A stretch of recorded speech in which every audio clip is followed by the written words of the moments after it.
Airports in the United States and around the world are taking a close look at security after yesterday's suicide bombing, the one that killed 35 people at Moscow's busiest airport.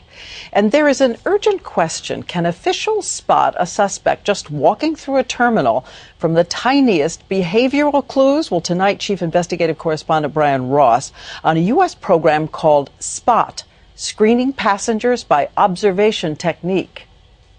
Blending into the crowds at more than 160 airports across the country, teams of what are called behavior detection officers patrol the areas outside of security.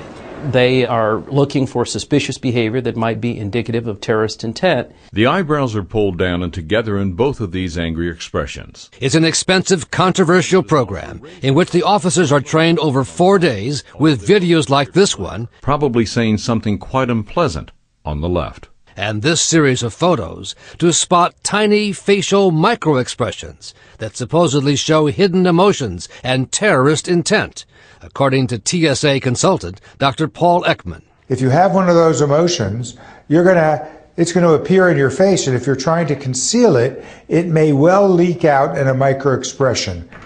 3,000 behavior detection officers have been trained in Dr. Ekman's methods. She's starting to really sweat now. At a cost of $200 million a year, even though critics say there is no scientific evidence of its reliability for use in counterterrorism. The simple answer is no, there's no scientific support for this system as of now. In fact, a report last year by the General Accountability Office found that at least 17 people later arrested for terrorism, including the Times Square bomber Faisal Shahzad, went through airports with the trained screeners and were never detected. The United States is spending incredible amounts of money on TSA personnel and a SPOT program that's supposed to detect bad behavior.